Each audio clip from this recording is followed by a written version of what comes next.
So no matter what your goal is, it's that consistency that will get you through, and what will give you the success.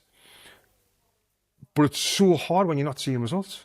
It's so bloody hard, and it might be the same with, for example, with dieting. People might be dieting consistently, and if you're not getting the right result, I guess with dieting, if you're not getting the right results, you might have to do some changes here and there and test different things.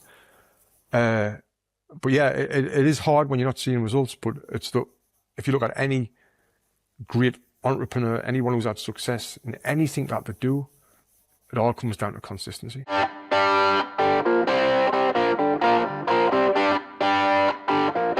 Welcome to the Move the Chains podcast. Really excited for this episode for you today. We were talking to one of my good friends, Tony Jeffries.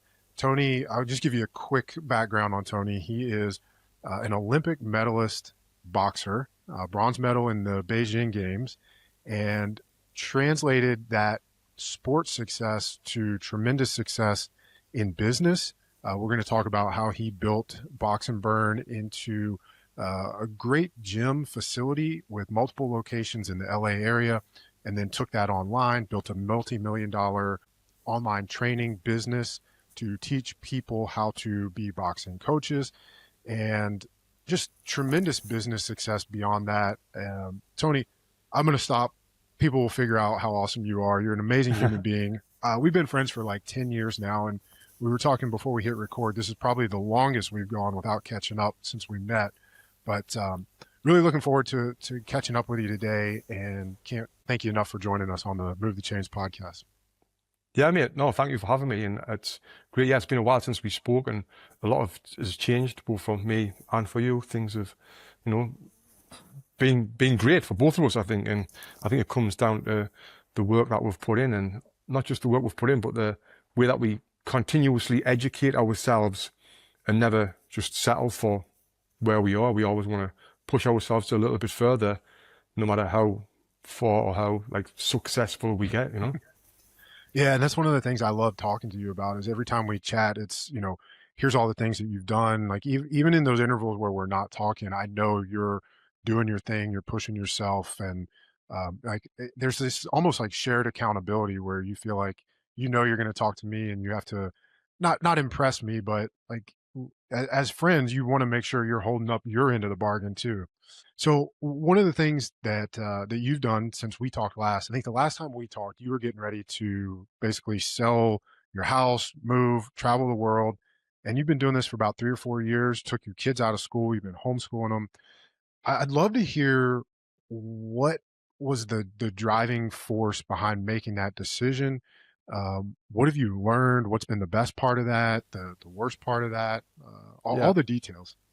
Yeah. So we lived in Los Angeles for 10 years, and our kids were young. We went to a school there, and I know Los Angeles. I know Los Angeles. It's like a lot of wealthy people are there. Having a flash car is normal. Having lots of money is normal, and in Los Angeles. But I didn't want our kids to think that was normal. There's other part of the world where I want them to see. And I've always wanted that, and my wife's always wanted that. But what happened when COVID hit in 2020, my gyms got closed down.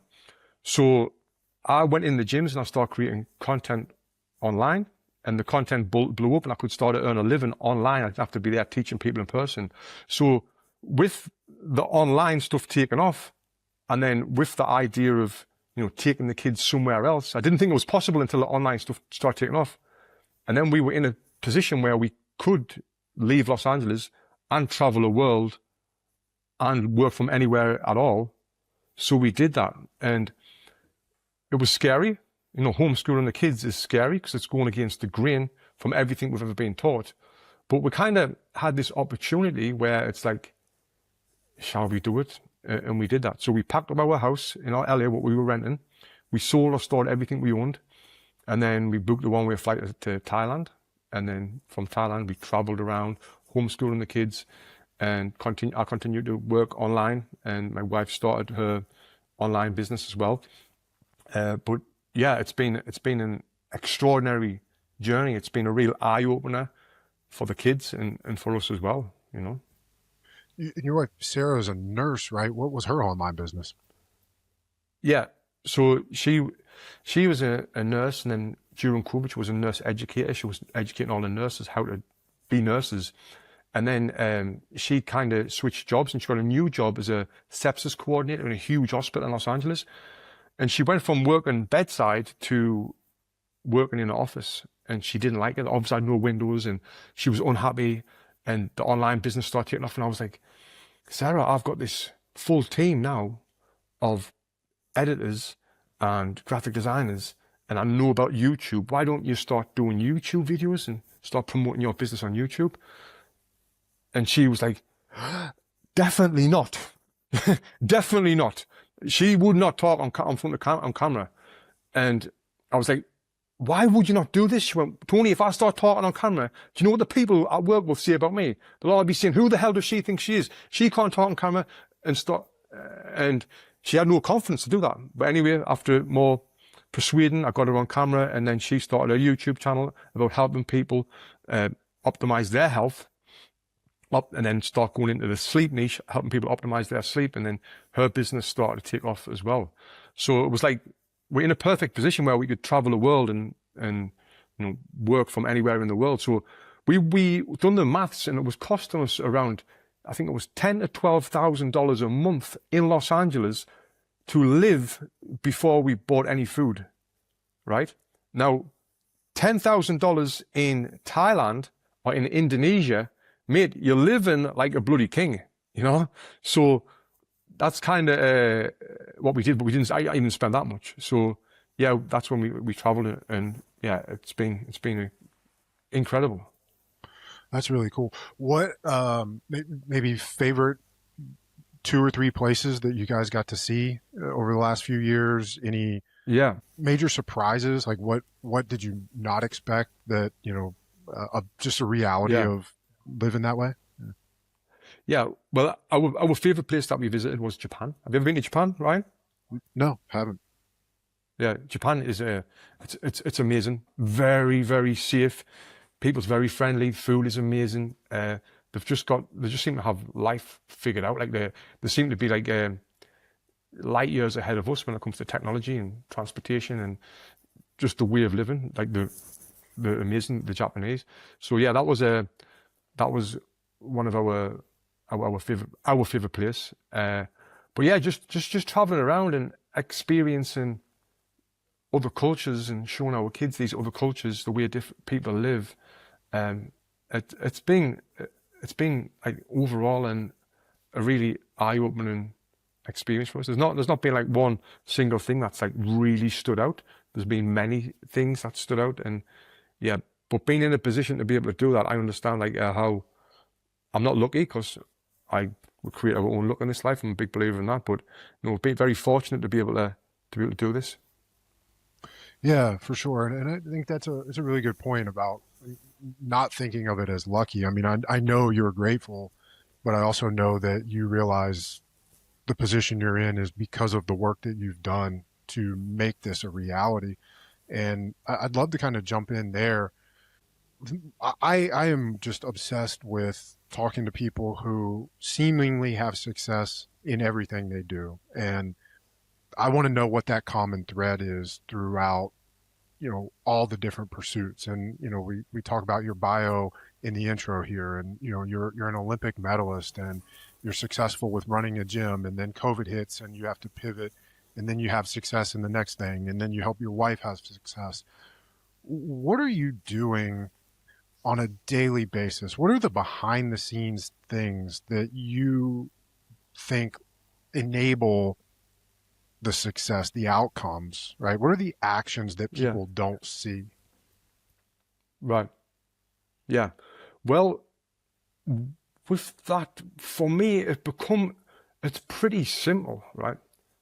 If I don't know how to do something that I want to do, I'll open up YouTube and I'll find out how to do it. And then I will do that. Where I feel like, and anyone's got access to that. Where people don't do that. They might think, oh, how do I create an online business, and then they'll watch videos on it. They might even buy a course of someone to do this, and then to take action, or do they just leave it? And they don't normally take action. They don't normally follow through.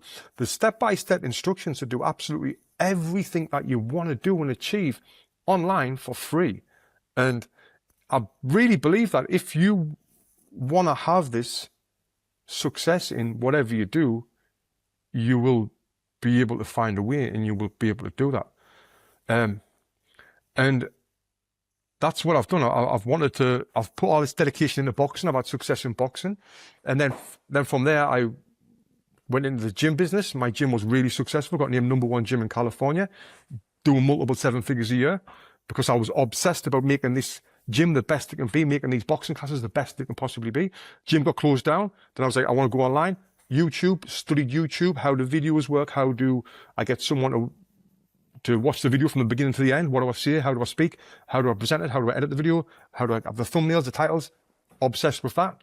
And I learned everything for free online as well. And, you know, and a lot of people they don't believe in themselves when it comes to this, which I understand. And people don't think they can do things, but I really believe they can, if they put the work in, if they really want it. And we're going to talk about this in a little bit, Ryan. I don't know if you know this, but on my 40th birthday last year, I got a Guinness World Record. Did you know that or not? I don't think I did. What's the record? The most punches on a heavy bag anyone's ever threw in 24 hours. So I punched non-stop for 24 hours, right? I got and it worked out something like 1.7 punches per second for 24 hours, right? That's how many punches it was. So yeah, I've got the Guinness World Record for that. And last week I was on the Guinness World Record podcast down in London, and the guy who was interviewing me, he said, "Wow, that's amazing. How did you get through that and all that?" And I said, and he's asked me the reason why I've done that. I said, I wanted to do this podcast. I wanted to do this Guinness World Record to show me kids that we can do anything that we put our minds to. And this guy was like, "Well, I could never do that." I went, "Well, you could. You could do what I've just done. Why can you not?" "Well, I haven't got the boxing experience. I wouldn't be able to mentally get through it." I said, "Well, if someone had a gun to your head, or a gun to your mother's head, and they said, you've got 2 months to train for this, you've got to beat that record, or I'm going to fire this gun. Could you do it?" The answer is yes. Right. We can do it. Like, if we want it strong enough, we can do it. We can do anything, right? We can do anything. Now, the reason why I am not a billionaire is probably because I don't want it enough. The reason why I haven't got a shredded six-pack and maybe I'm not in the best shape and the fittest I've ever been is because I don't want it strong enough, right? I don't want it enough. If that gun was to someone's head who I loved, believe me, I would be there, and I would be able to do anything, right? What do you think about that, Ryan? What do you think about that, what I've just said? I love it. I'm always torn when I'm talking to people like you that are, you know, friends, where like, do I, as a podcast host, do I go down this pathway of like continuing that conversation as a friend, or as a podcast host, my mind is also thinking about, okay, you've just given us a really cool tool that you use to help take information and turn it into action, right? Like, you go back to what you said, everybody has access to the courses or, you know, the step-by-step instructions, but the rub is in taking action and executing and being consistent. And then you just shared a really, really valuable, what I would call, tool to how you get yourself to take action. I know with what you've built, both with the gym and now, you know, with the online course, you built that to teach other coaches and trainers. So do you find that their success, like obviously your success as a course and program developer, hinges on your students' ability to get the results that they pay you for, right? So how much of your teaching is in, I don't want to say motivation, but the part that you just did what you just walked us through, I think is more valuable for most students than the actual information. Because as you just said, the information, I mean, everybody can get the information, right? So like, how do you, when you're setting up that program, your educational program, how much are you putting into teaching people how to change their thought processes and their habits versus the actual X's and O's of, okay, here's how you throw a punch. Here's where your feet go. Here's how you turn over your wrist or Yeah, rotate from the hips or whatever. yeah, yeah.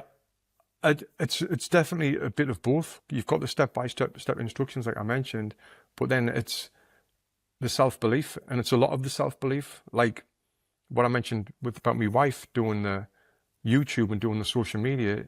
The reason why she didn't want to do that was self belief. She couldn't do it. She doesn't think she could do it, and that's the thing that stops just about everyone from being successful. I think having the confidence to go out there and do it and not be afraid of what other people think. And once you get over that, like that's a huge hurdle of being able to have How do success. you do that? And how do you help other people do that? Because I agree, that is a huge one. Worrying about what other people think. Yeah. Well, what I'll tell my students is, if there is people who is criticizing you, and that's the reason why you don't want to do this, because 9 times out of 10, that's the reason why most people haven't got the self-belief, because other people around them might put them down. If someone, let's just say, we'll use the social media for example, because a lot of people do want to post on social media. They see people having success on social media, but when it comes to posting, it's like, no, I'm scared to do that, because Sandra down the street, if I post a video on this, she'll be thinking, who the hell does that person think they are?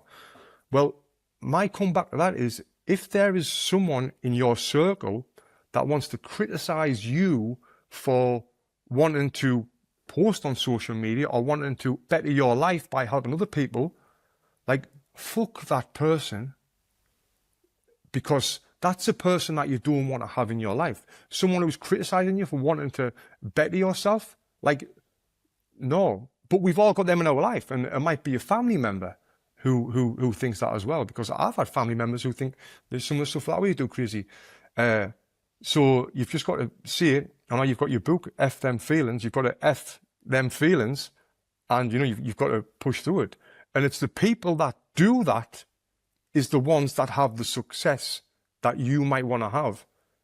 Again, if we're using social media as the example, the people who are successful on social media have had to dive over that fear to be able to do what we're seeing right now, to have that success. And we all have that fear. I had that fear when I was starting about posting. So once you get over that fear by effing them feelings and not caring what people think, it's then when you can move forward. And I'm not saying it's easy. It's not like, oh, well, I'm going to ignore this, because it's not easy. It's really difficult. But if it was easy, everyone would do it. Yeah. Yeah. Was there a time in your life where your concern over what other people thought or said held you back or limited you? And if so, how did you get past that? Yeah, mate. So when I first started posting content online, I was terrified of what people would think, but I wasn't terrified of what the random person would think, Peter down the street. It was more the people in my boxing circle, the people who was as good or as better than me, who, like, just say for Instagram, followed me on Instagram, and I was like, oh, they're going to think, who does Tony think he is coaching? And then it started having self-doubts in my mind. Am I doing this correctly? What if I'm teaching this and it's incorrectly, and then these people are going to criticize us? But what I've figured out is that the good people around you are really supportive with you, and that's what the most important thing, And if they're not supportive of you, then it's not people that you want around you, Yeah, that's a really good point. And I think at the risk of it being, cliche or trite, you know, the people that you surround yourself with, the people that are in your life really do have an impact on your thoughts, your actions, and ultimately the trajectory of your life. And you make a really good point that I have found to be true for me and other people that we know, other high performers, that when you start doing a thing, I call it kind of like the man in the arena, right? The Teddy Roosevelt quote. And other people who are in the arena know what it takes, and they respect your action and your courage to do it. And they are, as you said, Tony, going to be supportive and helpful 9 times out of 10, maybe even 99% of the time. The people who are naysayers or haters or doubters are the ones who are not even in the arena themselves. They're not doing anything. Yeah. So why do we care so much about what they may say or think? Why? But Let me ask you, Ryan, you're a smart fella. Why do you think we care about that? Why is it so worrying for us? And yeah, why do we care about that? So my answer is, I think it goes back to, I mean, it's human nature, right? We are wired to feel like we need to belong and be a part of the tribe. I think it goes all the way back to, cave people and fires. And if there was a time in human existence where literal survival meant that you needed to be a part of a group, a family unit, a tribe, whatever that group was, your survival was greatly enhanced if you were in a group of 5 or 10 or 20 or 50, where the chores of survival, water collection, food collection, hunting, building houses, whatever, could be spread out amongst a group of people instead of just you on your own. And so I think I know that we are hardwired. It's in our DNA to sort of conform to societal norms, right? Because if you didn't back then, you'd get ostracized, you'd get kicked out, and it was very hard to survive on your own. I think that is a huge factor in the conversation that we're having right now.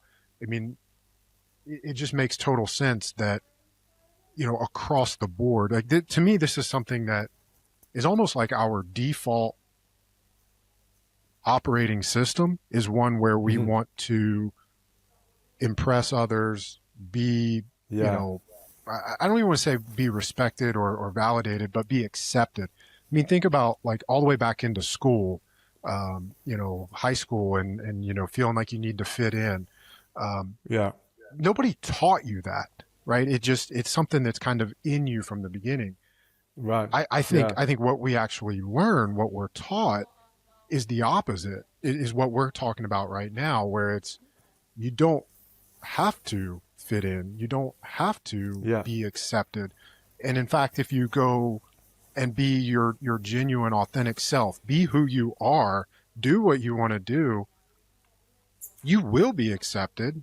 I know it's scary to sort of step outside of whatever group you're in right now, but when you get into doing what you should be doing and who you are, I shouldn't say should, but what you want to do and who you are, you'll be respected by other people who do that, and you'll be accepted by the people who are also interested in and passionate about those same things. Yeah. No, that makes so much sense. And there's a little quote that's it. It's something like, to do what no one else has ever done, you've got to do what no one else has ever did. And it's like, I mean, everyone's did everything these days, just about. But that kind of shows it there. If you follow society and do the things that everyone else is doing, you're going to get the same results as everyone else. If you're happy with that, fair play to you. But if you want to have different results to everyone else, you've got to do something different to what everyone else is doing. Yeah. Even get over the fear of whatever it may be that's holding you back. Yeah, absolutely. So I'll give you and listeners a sneak peek of a section in the upcoming book, Whatever It Takes. This may be the first time I've talked about it on the podcast, so spoiler alert, there's a new book. It's called Whatever It Takes. Ever is in parentheses, so it's kind of a nod to what it takes is whatever it takes. And it comes out April 7th, 2027. So there's a part in there where there's a subchapter called greatness is by definition abnormal, right? And this kind of ties in with what you're saying, Tony, where if you look at a bell curve, right, normal distribution, like 3/4 of the data points are in the middle. So if you look at, how, average income, average intelligence, the size of a deer's antlers, anything in nature where you have a bunch of data points, most of them congregate towards the middle. On the extreme edges, you have, really small and really large. You have the outliers on either side, right? And so you could look at this as like being a great athlete, right? Most people are in the middle, and then a very few people are incredibly great, and then very few people are, incredibly terrible athletes, right? So that's just normal distribution. That's just a scientific fact. That's how things work.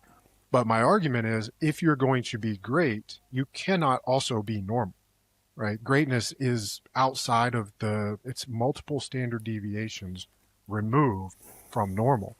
So this is, exactly what you're saying, Tony. You can't do what everybody else does. You can't live a normal life.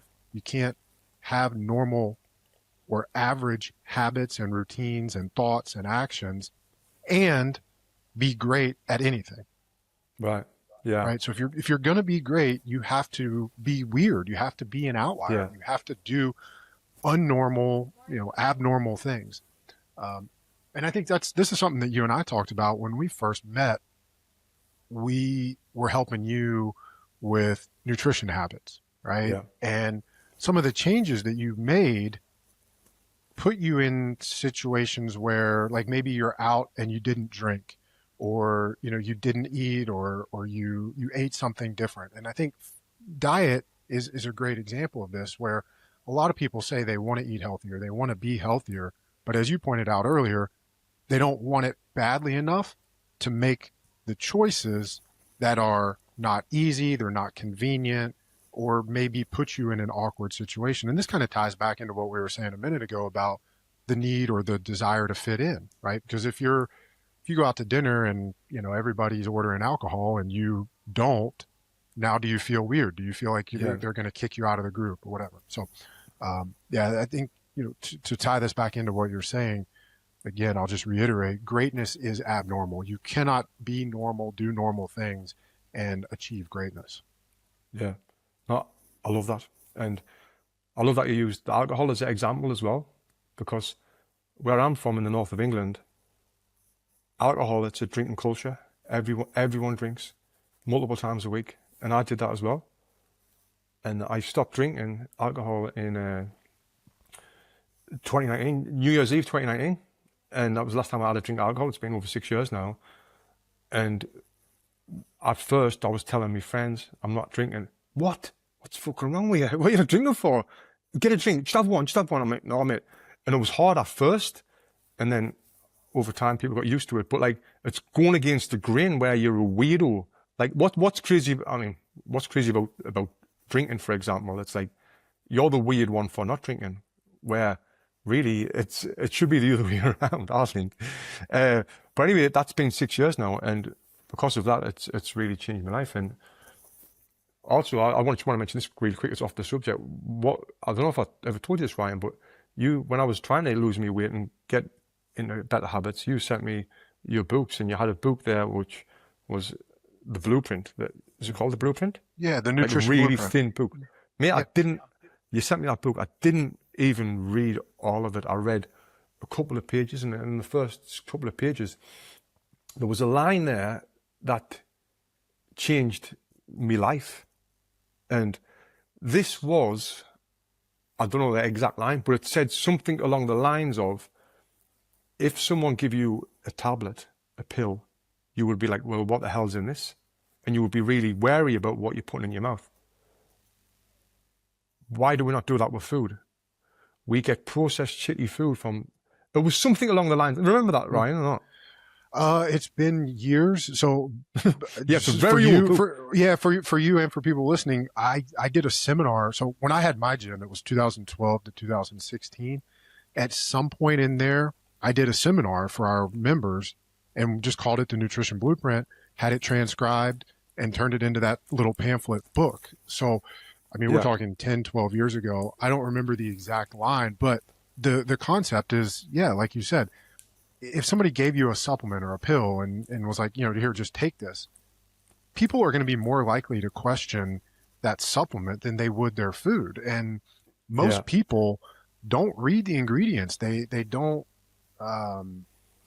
they don't interrogate or put thought into what they're putting into their body. And I wanted some type of an example or story like that to help the readers and the audience, and obviously, like you did, start to bring that level of questioning, because it all starts with awareness, right? And that is what enabled you to start to make different choices. And I also remember what you said as well when I spoke to you about it. It's after I was like, now I'll go out. I might be somewhere around the world, and I'll be like, I'm not eating there, I'm not eating there, I'm not eating, and I'll just not have any food because I just don't trust the food. And that's your fault, Ryan. But what you said, I remember the words, you were like, sometimes, is it ignorance is bliss? Yeah. Yep. You said that. Yep. It really is. Yeah, it is. Because now I'm trying to find somewhere in the bloody south of Malaysia, and I'm like, I'm not eating anything. So now I'm starving. But I mean, it's all part of it. But when me health is thanking us now. Anyway, back to what you said about before about your new book. It's called Whatever It Takes, and I guess that's kind of ties in what I said about you could beat my Guinness World Record, Ryan. If you could do whatever it takes, you'll be able to do that, because you would be able to if you done whatever it takes. We can do whatever it takes. Yeah, if you want it strong enough.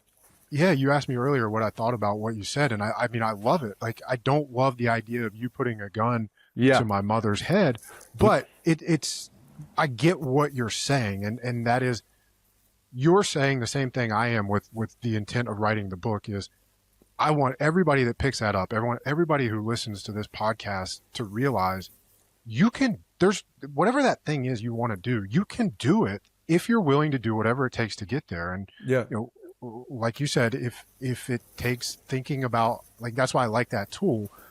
You think about, okay, well, if somebody had a gun to my wife's head, would I do these things? Yeah, I would. Okay, well, how do we find a way for you to bring that level of desire to the mundane actions that you have to do for however long it takes to get there? And I think, like, Tony, we could use your Olympic medal as a great example of this. How old were you when you won the medal?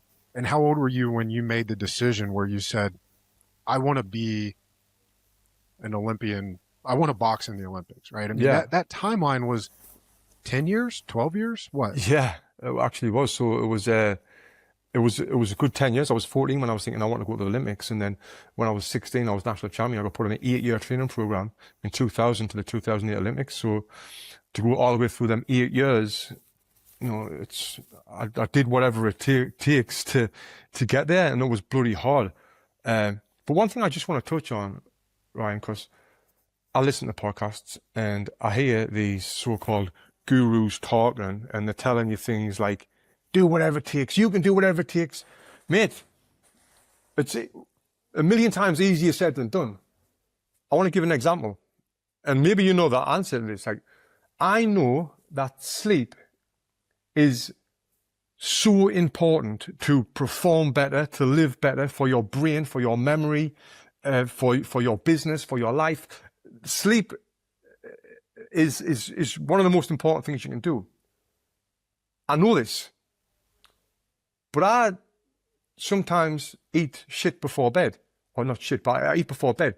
I'll watch TV before bed. It's interfering with me sleep. I'll be on my phone before bed. It's interfering. And I want to have good sleep, but I'm not currently doing whatever it takes to have good sleep. Right? So when we say you've got to do whatever it takes, I think that's kind of might be obvious. But it's what you mentioned. How do you get that desire to do that? Is it the desire? That's the hard part, having the desire to do whatever it takes. Yeah.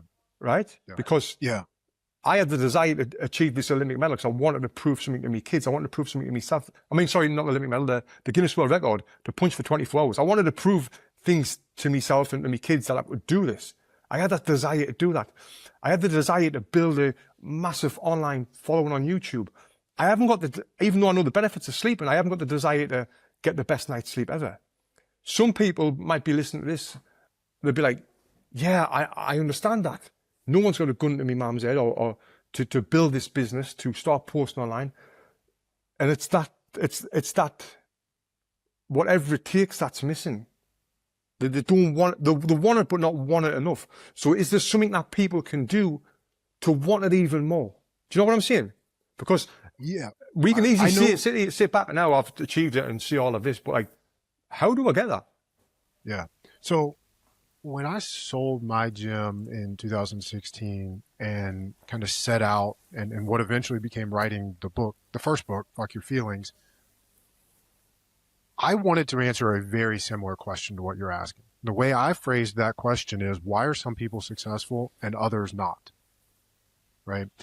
And in the gym, and you owned a gym, you can relate to this one, where I would come in on a Monday and a bunch of members would be like, hey, how do I undo the damage that I did over the weekend? Right? How many burpees do I have to do, or how hard do I have to work out to undo, the bad choices I made Friday night, Saturday night? Or you have an athlete come in and they're a high school athlete and they say, hey, I want to earn a college scholarship. Okay, cool. Here's our plan. We're going to do this, this, this. You roll out the red carpet. All they have to do is follow the process, right? Whether it's a college scholarship or lose 20 pounds, whatever the thing is. And what began to fascinate me was why people couldn't follow those plans, why their actions weren't congruent with their stated goals and values, right? And the question you specifically asked is an example of that, right? You tell me you want better sleep. Why are your actions not aligned with that, right? And so trying to answer that question, honestly, really was what led to writing the first book, Fuck Your Feelings. And so, I mean, the title gives you a pretty good indicator. The title was what it is. It's Fuck Your Feelings, because 95% of the decisions we make are made based on how we feel in that moment. Right? That's research from Antonio Damasio. And I always tell people, don't get hung up on the number 95. It could be 90%. It could be 85. Hell, it could be as low as 80%. But if 80% of the nights you eat food late, or you stay up watching TV, or you scroll because that's what you feel like doing in the moment, that's still 80%. It's 8 out of 10 nights you're not going to bed when you want to or how you want to, because in the moment you're making a choice that is aligned with how you feel at that time, rather than how you, like, what your goals and your values are. Right? And so now it starts to get into like the psychology of behavior, the psychology of choice. We had a great podcast recently with a psychiatrist, Dr. Daniel Hochman. I believe it's episode 38, but he and I had a great conversation about this, and he treats addiction. Most of his work is in addiction and recovery. And the way that he talks about this is very much in line with what I found and what's in the book. But what we need to do is we need to find out why we're engaging in that behavior in the first place, right? Addiction can take many forms. It could be death scrolling. It could be alcohol. It could be drugs. It could be porn or gambling, whatever. So rather than only, like, and your wife can relate to this, in medicine, we would say you want to find the root cause and address the root cause rather than simply addressing the symptoms, right? Right. The action, scrolling or eating, that's the symptom. It's not the cause. So what we have to do is we have to investigate why do we feel like we need to, like, what need are we trying to meet by doing the death scrolling? Why am I hanging on to the day? Why am I not able to, unwind and just go to bed? Why do I feel like I need XYZ, whether it's TV or scrolling or whatever, in order to unwind and let go, right? And so it's by investigating those questions and getting to those answers that then we can say, we find out why we're engaging in that behavior. So I hear your question on how do I want it more. My answer is I don't necessarily think that we have to want it more. Now, in the moment, you do. You have to want your actions to align with your goals more than you want them to align with your feelings in that specific moment of choice, right? But on a larger scale, we need to figure out why we're being pulled emotionally to certain things. And then that's the deeper work. Yeah. Like if someone wants to build a business and get successful and they like just see that they want to, I don't know, build an online business, but when it comes to sitting down at the computer, they really want to do it, but when it comes to sitting down on the computer and putting that work in, they can't do it.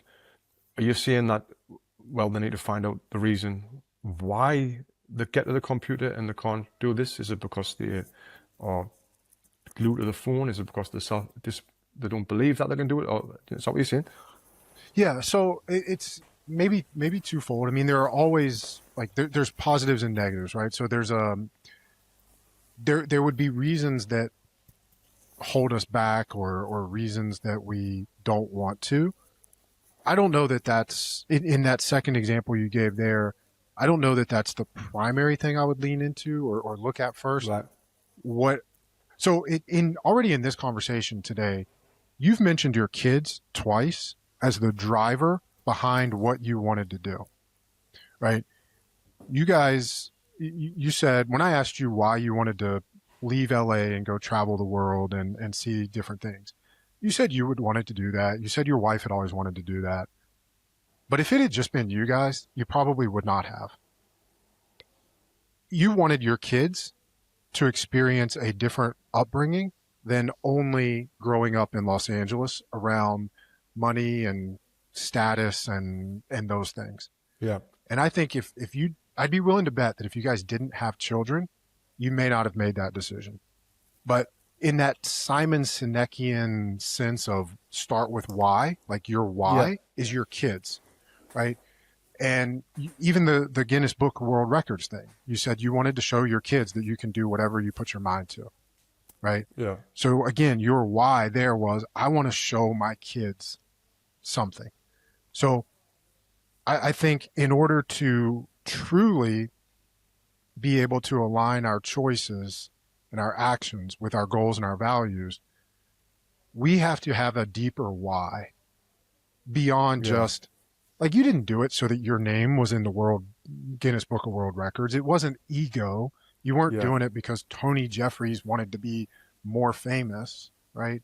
You did it because like, and had that been the reason, you may not have gotten up in the morning and done the training or pushed through at hour 19 when you're tired of punching 1.7 times per second, right? Yeah. But when you think, oh, what are my kids going to think if I give up now? Yeah. Yeah. There's no way you're going to stop punching, right? So to your question of, okay, I want to start a business, but I hate sitting down at the computer and doing X, Y, Z, or I don't want to start posting videos. You tie that to, hey, me not doing this is the thing that's preventing my kids from having the life that I want them to have. There's not a parent in the world who's not going to sit down and bang out what needs to be done. Yeah. Right. And so again, like that's another mental tool, very similar to gun to your mom's head, where you're like, hey, let me reframe what my priorities really are. And this might suck. This might be uncomfortable, but it's nowhere near as bad as knowing that I let my kids down. Right. Yeah. I love that. That definitely makes sense. Really find out the why behind it. Yeah. Yeah. Yeah. And then if you can't, then it goes back to what you said earlier. where like, hey, you said, like you don't have the shredded 6-pack abs right now, right? Because you don't want it bad enough. And there's nothing wrong with that, right? Yeah. It's okay. Like you're not a billionaire because you don't want it badly enough. That's okay. You don't have to be a billionaire to be an awesome and successful person, Yeah. right?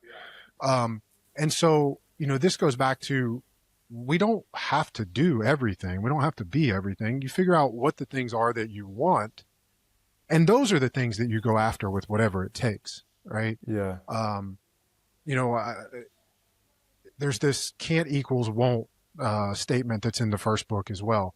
And I always say, like, the rule is when we say I can't, what we're really saying is I won't do what is necessary to fill in the blank, right? And the example I give is, I've got the same 10 fingers as, Bruce Springsteen or Tom Morello, or pick your favorite guitarist. I can't play the guitar as well as those guys because I'm not willing to do what they did to develop that skill. Yeah. And I'm okay with that. I don't want to be or need to be that good at playing the guitar, right? But let's be honest about the choice, right? And so if somebody says, well, I can't build a business, I mean, that's not true. You can. Yeah. But do you want it bad enough? Do you have that why? Is it actually a priority or the priority that you say it is? Right. If it's not, fine, go after something else. But if it is, now we got to dig in and we got to find those little mental tricks like your why or gun to your head or whatever they might be to help you align choices with goals and values. Yeah. No, I love that. I love everything you said there, and it's people can definitely learn from exactly what you said, and because a lot of people say, oh, I wish I could, like when I've been traveling. Oh, you're living the dream, Tony. You're traveling, or Tony, you're really lucky that you can do that. Or that's the one that I'm like, well, it's not really luck. I'm not a big fan of the word lucky when it comes to these things. People say, oh, I would love to do that, and I'd love to build a business. I can't stand working for this person. I wish I could do my own thing. And I'm like, and I always think, well, you can, you really can. It's just wanting it badly enough. If you want it badly enough, and then from the things that you've just said, you can do it. But I think that's the thing. Like, yeah, I'd love to have a 6-pack all the time. And I'd love to be this, but like, yeah, if you want it, you'll do it. Yeah.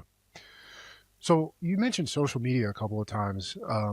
You made the choice to kind of move away from, we'll say like an algorithm problem, right?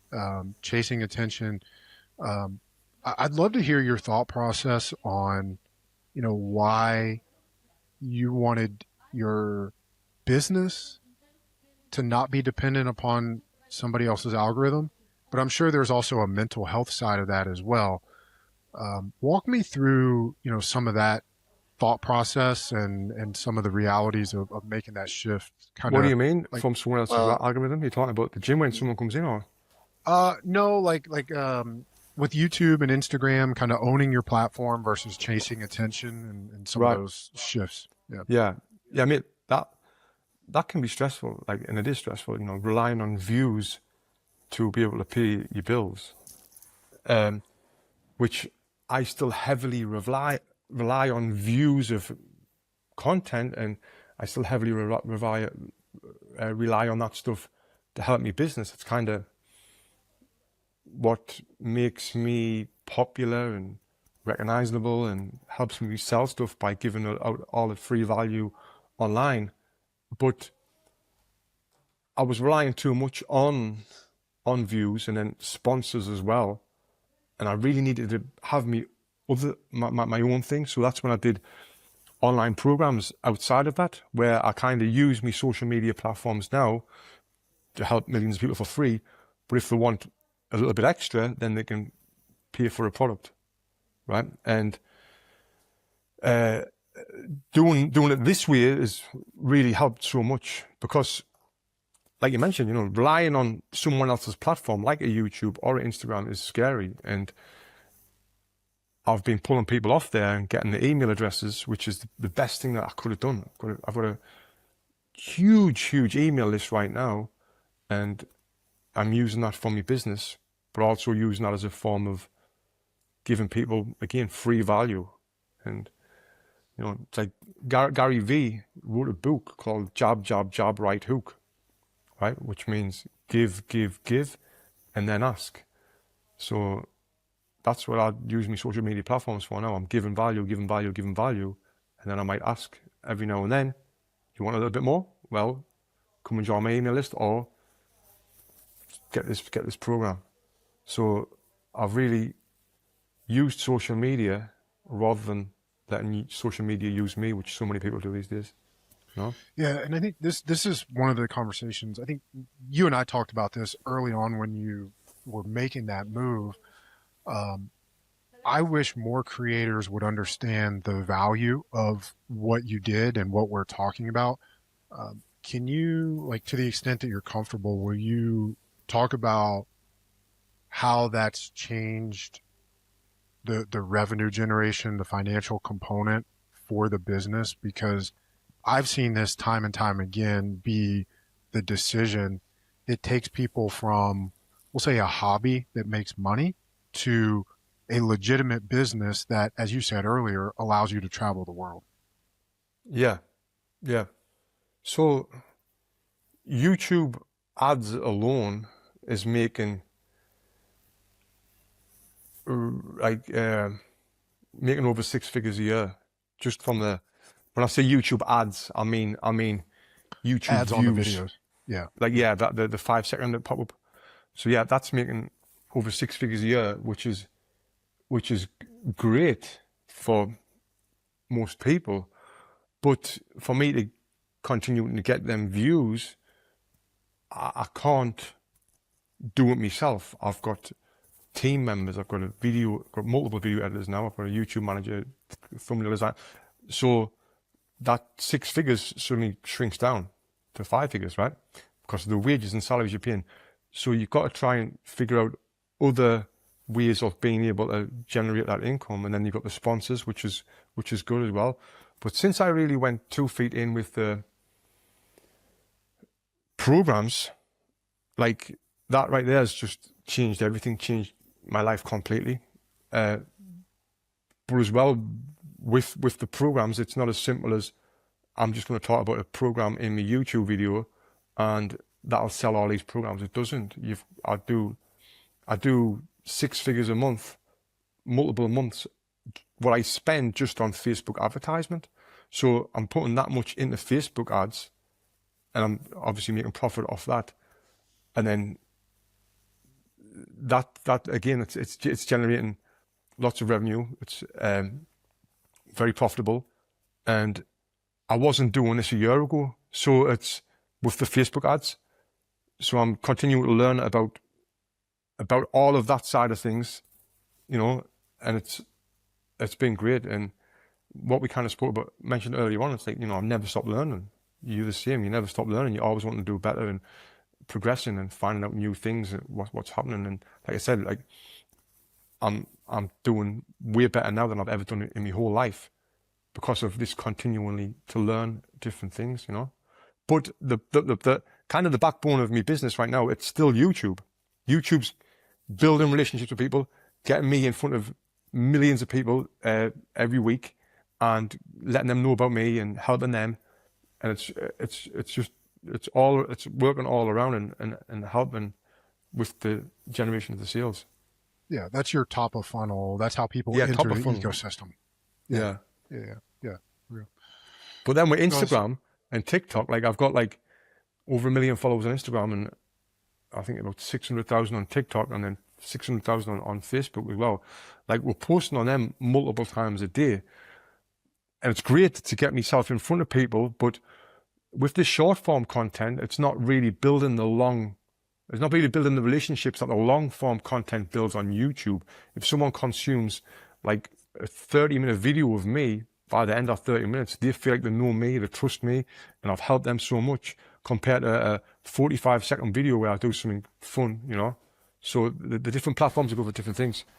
Yeah, somebody would have to watch 30 of those on TikTok or Instagram just to feel like they've spent as much time with you as they have on that one 30-minute tutorial on YouTube. Yeah, yeah. That's why our YouTube's like the king of content right now because of people, consume so much of it. Hmm. Yeah, yeah. All right. Well, Tony, we're coming up on the end here. I'd love to. You mentioned all those accounts. Where, if people want to get more of you, where can they go to follow you? I mean, it depends what they want to follow me for. What I would recommend people do if they want to learn about the business side of things, which I'm guessing most of the people who's watching this is not into boxing and wanting to learn how to box, but if they listen to this for business, I would recommend they go onto my Instagram, and when they see one of my videos where I see a comment the word, whatever it is, comment that word, give me your email address, and see my process of the emails that you get and how I do things.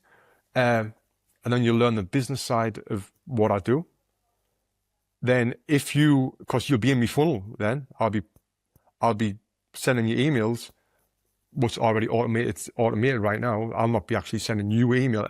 You'll come into my email automation, and you'll see how I do things there. If you are interested in learning to box, just look on YouTube and you'll find it right there.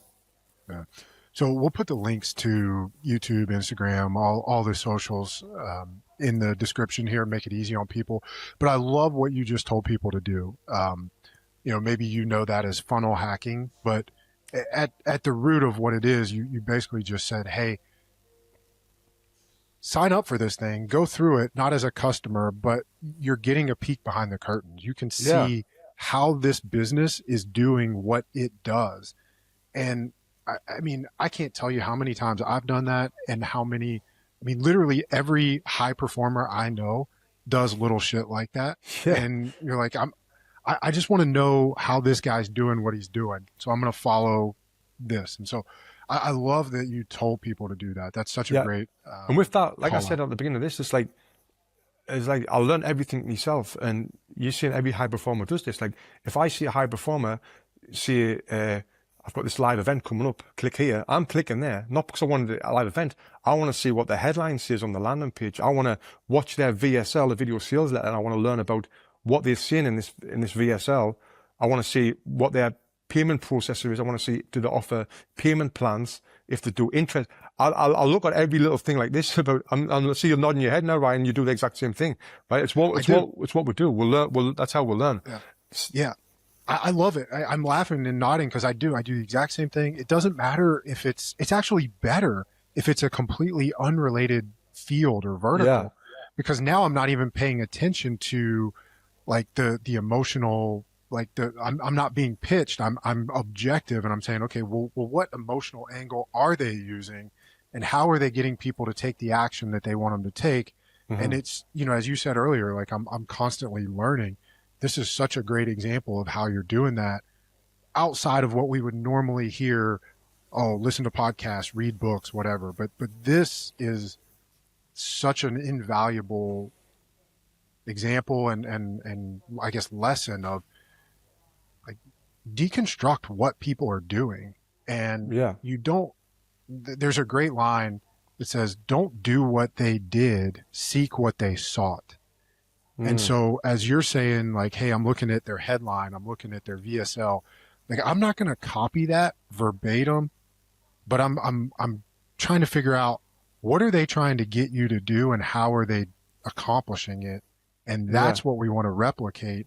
We're not going to say, oh, well, they used, this hex code for red, so I'm going to use that same color, or, I'm going to use the same font. Like it's not that, superficial, but you're really looking for the underlying tactics. Yeah, I'm getting the inspiration from that. And it's the same with content as well. If I see a video on cooking that's got 3 million views on Instagram, a short form, I'm thinking, what the hell did them do on that? How can I convey that into boxing education? Because there is a way, and it's the world that we're living in right now. People are doing this. The people who are successful are all doing this, people are still original, but you've got to get inspiration from other people, no matter what it is. And I actually did a podcast earlier on, and I was talking about There's a guy called Rick Shields who's a golfer, and he's really, really big on YouTube. And his videos are great, and his packaging, his thumbnail, his titles are great. And I'll often look at his thing and I'll see what's working. Oh, 3 ways to get a better golf swing. How can I convert that into boxing? 3 ways to get a better jab. How can I, you know what I mean? And then I watch the video and see. So, yeah, I think that's again, it's down to learning. And you don't have to learn by watching like an educational video on how do I create a great YouTube video. I'll watch the great YouTube videos and I'll see what they're doing and learn from there. And the same with the landing pages, what we spoke about, and the copywriting, and the sales funnel, and the emails, and everything else. I think it's actually easier. Maybe easier is not the right word. The strategy we're talking about is best done with a YouTube video or even Instagram, because you can see the view count and you can see whether or not the thing is actually effective. Yeah. Whereas, like you mentioned, a landing page or even an ad, we can look at those and break them down, but we never truly know how well they're converting. Yeah. Unless you can get that back end data. But on a YouTube video, like let's say you see one that's educational, it's like, here's, 3 things you have to know to get more views on YouTube. Well, if that video has 13 views, I'm probably not listening to that guy. Yeah. Yeah. But if it has 7 million, okay, I'll listen. Yeah. So that's what I mean by like there's almost like a validation aspect to looking at those there. And again, on a landing page or an ad or something like that, it's still helpful, but you kind of have to take it with a grain of salt because you really don't know how well it's performing. Yeah, exactly. And like I've looked at, like I use AI a lot now, and I asked the AI, like, because I was doing some live courses a few months ago, and I asked the AI, who sells the most live courses in the world, live events? So I want to see the landing page. And then it popped up Tony Robbins, because he does loads of live courses. So I looked on his landing page. Obviously, he's completely different to me. He's doing his motivational speaking and all that. But I looked at his landing page, oh, there's some good things, there's some things that wouldn't work. But it's just getting that inspiration from people who are successful. Obviously, he's successful, and he's different. So you can't just copy that. It's just like see what would work for you, and then none of them might not work. But we've got to try that thing. We've got to try it.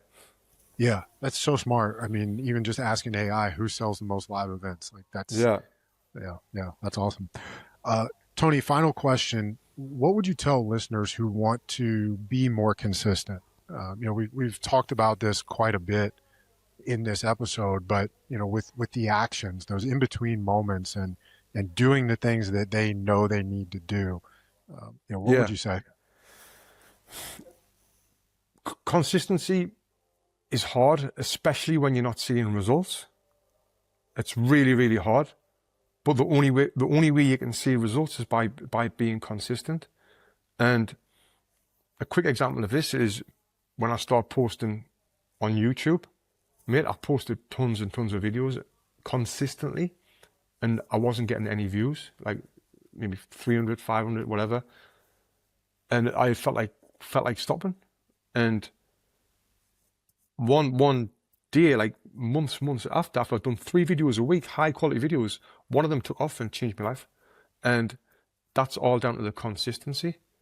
So no matter what your goal is, it's that consistency that will get you through, and what will give you the success. But it's so hard when you're not seeing results. It's so bloody hard, and it might be the same with, for example, with dieting. People might be dieting consistently, and if you're not getting the right result, I guess with dieting, if you're not getting the right results, you might have to do some changes here and there and test different things. But yeah, it is hard when you're not seeing results. But if you look at any great entrepreneur, anyone who's had success in anything that they do, it all comes down to consistency. Would you agree? I do agree completely. And I think you bring up a good point that, especially initially when you're not seeing results, it's a real challenge to your level of commitment.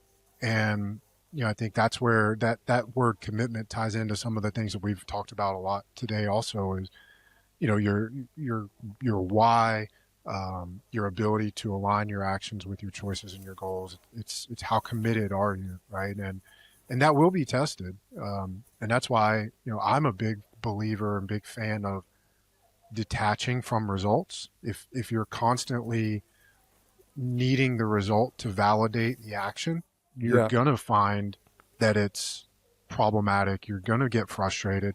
It's the same reason, if somebody starts a weight loss journey, that we tell them, don't get on the scale multiple times a day, every single day, right? Like right. checking the scale that frequently is never going to be advantageous, right? All it's going to do is get you more and more frustrated, right? And so, it'd be the same thing of, whether it's starting a YouTube channel or starting a business.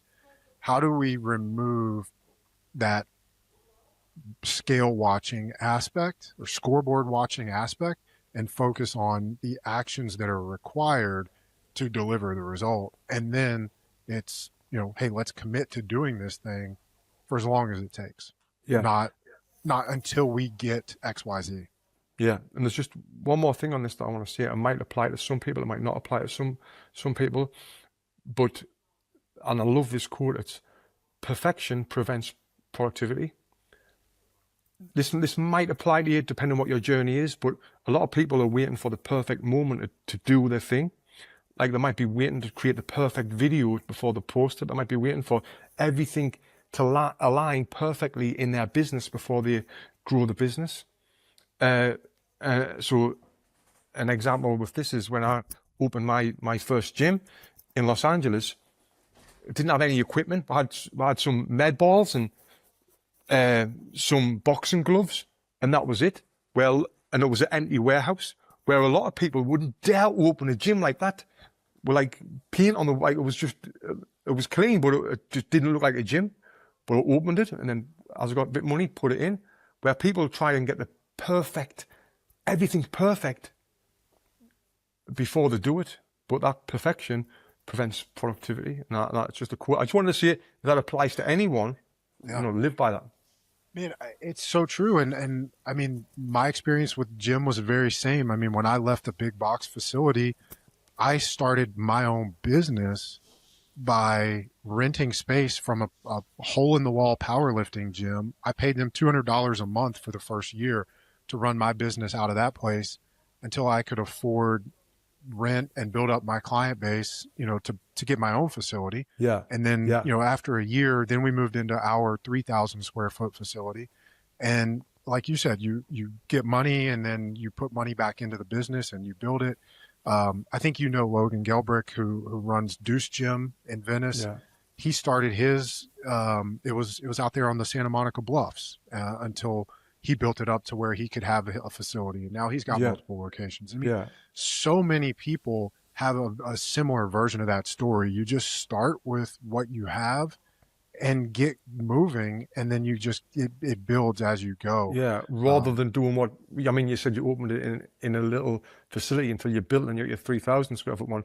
A lot of people will go to the bank and get a 100 grand loan and then try and build out the facility and make it look perfect and all of that. But no, mate, get your product better, do what you can do where you can do it, and then that will come over time. Yeah. And you did the exact same script online. You said it a few minutes ago where you said, now you're spending money on Facebook ads. You didn't start there, right? Yeah. You dialed in the product and the offer before you went to, hey, let me spend money on running ads for this thing because I need to know that the product and the offer work first. Now we're going to send more traffic. Yep. Yeah. Yeah. That's it, mate. That's it. Yep. And Tony, I love catching up with you. There's so many ways we can go with these conversations, and it's always a pleasure. So thank you again for joining us. For people listening, thanks for being here on the Move the Chains podcast. If you enjoyed this episode, make sure you share it with somebody who will benefit from and enjoy the things that Tony and I were talking about here today. And until next time, thanks for being here.